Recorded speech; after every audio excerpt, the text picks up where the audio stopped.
Welcome back, guys. If you are just joining us, this is INX Prime Live. Remember, we are on your screens every single Monday to Friday between the hours of 6 p.m. and 8 p.m. Now, the Gauteng Health Department says that they are investigating claims of negligence as well as poor patient care at the Helen Joseph Hospital in Johannesburg. Now, this is after a video went viral on social media, posted by a broadcaster, a quite popular one called Tom London. Now, in the video clip, he complained about the lack of care by doctors at public hospitals in particular. But we do know that a lot of the politicians got involved, and the DA's member of the Gauteng legislator, Jack Bloom, has been keenly following health issues in the province, and he joins me right now. Good evening, Jack, and welcome to INX Prime Live. Good evening. Good to be with you. No, it's a pleasure having you. I mean, this is quite an important conversation to have. It is making its rounds on social media. I wanted to know, very little seems to be changing with this particular hospital under the Gauteng Public Health Department. Now, we know that the Gauteng Health Department released a statement after going to Helen Joseph. What do you make of their response with regard to what was seen by everybody on that video? Well, I think they're not treating it with the seriousness that it deserves. First of all, the Helen Joseph Hospital hasn't had a permanent CEO for quite a long time, and the present acting CEO is actually the CEO of Rahima Musa Hospital. How is he supposed to handle two hospitals at the same time? And I really think that the problem in the Gauteng Health Department starts at the very top. I think, frankly, as I said in the Gauteng legislature on the health budget debate, I said the crooks are still in charge. And we all know that Babita Deokaran was murdered when she tried to uncover the corruption that was going on there. And I believe if there was another Babita in the department, she would be similarly silenced. So that's the context in which this occurs. I think in this case, Mr. London was able to use social media that went viral, and people clubbed together and managed to get into a private hospital for treatment. But what about thousands of others who are not able to similarly communicate, who are actually suffering in our hospitals? This is quite widespread, unfortunately, and I think that we've got to get to the root of the problem. It starts at the very top, and that's where I think the Gauteng Health Department is unable to reform itself unless they change their top leadership and their top management.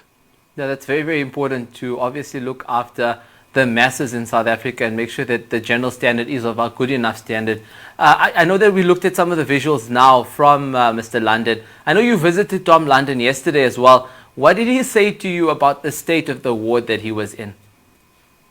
Well, he told me that what finally pushed him to video what he saw and to make the statements that he did is that the person opposite him died, and he was terribly affected by that, and the callous attitudes of the doctors. This was a man who was screaming when they did a procedure on him, and the doctors were talking about their latest bonus, their cars, their restaurants, and just the sheer lack of empathy. But what he said to me is that the ward was filthy and there were flies all over the place. And he said when this poor man died, first of all, the body wasn't removed for several hours. You can just imagine being in a ward with a dead body, but there were flies everywhere. He said there were flies all over the place. They circled around the dead man, and he just thought, no, I've got to bring this to public attention. And that's what pushed him to do the video that subsequently went viral. And you can see from the reaction to his video that many people agree with his observations of our public hospitals. And I would say, if you can't keep a hospital clean, if you can't do a simple thing like that, which is the highest priority, then what else is going wrong? That's very, very true. And I think also just the fact that you mentioned, some of the doctors were having those conversations about, all of their personal, items and assets. I think it does become very, very problematic. I mean, just touching on the fact that, we know that the Gauteng Health has this very popular phrase called, I serve with a smile, right? And that is a policy that they try to run throughout all their hospitals. It doesn't seem to be working very well at Helen Joseph, though. What can be done to correct the attitudes shown by those doctors in particular? Well, as I said, we need top management to set the example, and Helen Joseph Hospital hasn't had good top management for many years now, and there needs to be discipline. But let's look at the other side of it. Our public hospitals are short-staffed. Equipment is often not working or unavailable. They're overwhelmed with patients, so it's very difficult on staff as well. But to be honest, it's a more mixed picture. What you can expect in a public hospital, we actually have a lot of doctors, a lot of nurses who work under terrible circumstances the best they can to provide the best care that they're able to give. But we shouldn't have to have this sort of thing when we have a massive budget of close to 65 billion rand.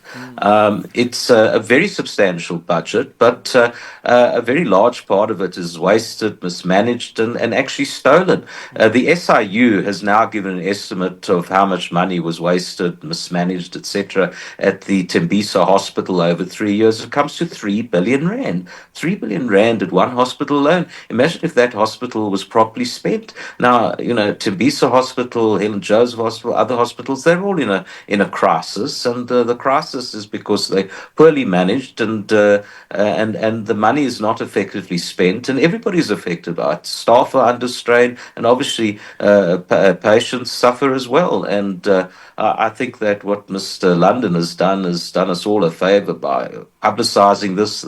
Premier actually visited him. He was so concerned. But if the Premier was so concerned, I think he needs to make the changes that are needed at that department.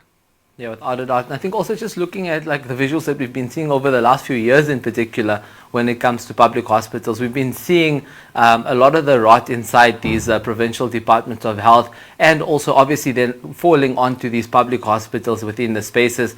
But we have to also go back and recall, Babita Neo-Karan, and that whole incident that you also mentioned in terms of assassination. We can zoom in a little bit more on the impact of corruption, like you did mention. If we have these big budgets available, but most of it isn't actually being used for the right things, then I wanted to know, in your opinion, what does it actually do in terms of service delivery for the province when there is such high levels of corruption that is taking place within these different, spaces? Well, as we saw at Tembisa Hospital, there's criminal networks involved, and they've got hundreds of front companies, and they get fake invoices and massively overcharged, and of course it's going to impact the health system. Now that was just at Tembisa Hospital. What's happening at all the other hospitals? I was trying to estimate what corruption was actually costing the department. The minimum was that you normally, sorry to say, would say 10%, but I think it might be as high as 20 to 30% that is absolutely mismanaged and wasted. And that's a huge amount of money that should rather go into improving the system. Now, let me get you to the root of the problem. Premier Panyaza Sufi has just appointed head of department who is actually being investigated by the SIU on allegations that he shared an 8 million rand bribe with two other officials. Now, can you believe it?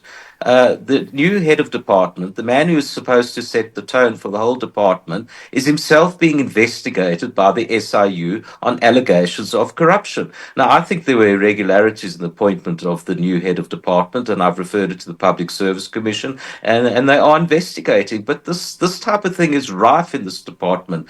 The sister hospital to Helen Joseph is the Rahima Musa Hospital, and we had a scandal there where the medical ombudsman had to come in to investigate. We had a doctor, Dr. Tim de Meyer, who exposed conditions there for children at the Rahima Musa Hospital. He was nearly suspended by the CEO of that hospital. Now, when the health ombudsman did his investigation there, he said she should never have been appointed and that they don't appoint the right people to our hospitals. Now, how can you fix a health department when you don't appoint the right people? It's a buddy-buddy system. It's cadre deployment. And when the recommendations of the health ombudsman, who's done quite a few investigations of the Gauteng Health Department, his recommendations are not followed through. And every year, the Auditor General gives a scathing account of the finances of the department, and they don't implement his recommendations either. That's the state of the rot at our department, I'm sorry to say.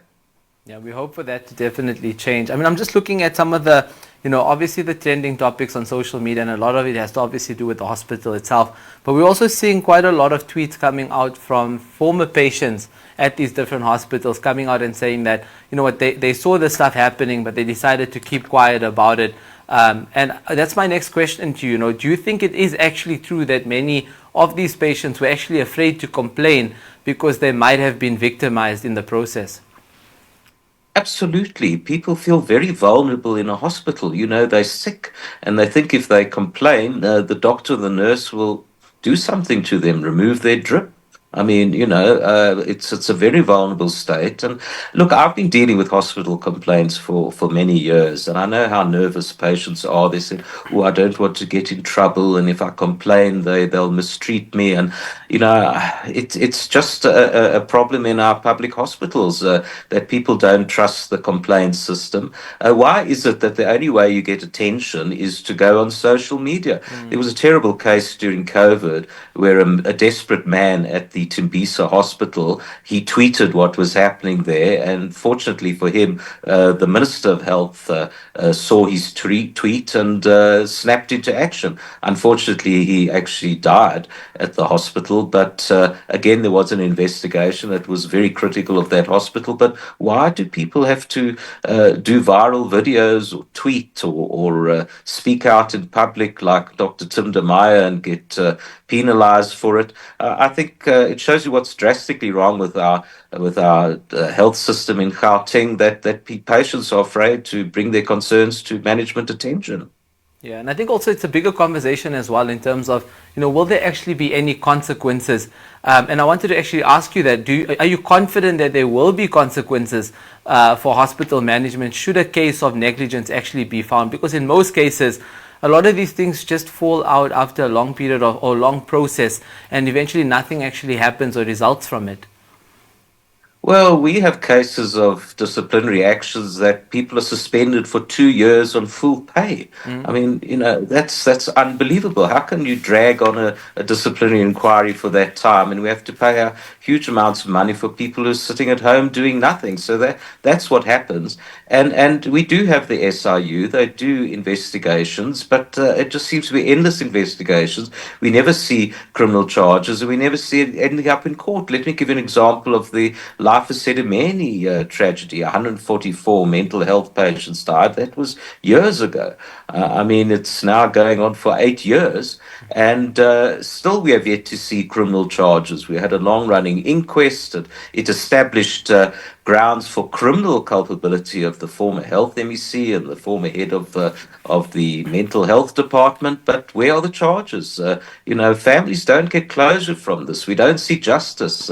Justice delayed is justice denied, and that's very problematic that we don't have swift discipline, and we don't have swift consequences for wrongdoing in our public hospitals. Yeah, we definitely hope to see a lot of changes happening over the next few days and weeks. But again, Mr. Jack Bloem, thank you so much for joining us tonight here on INX Prime Live.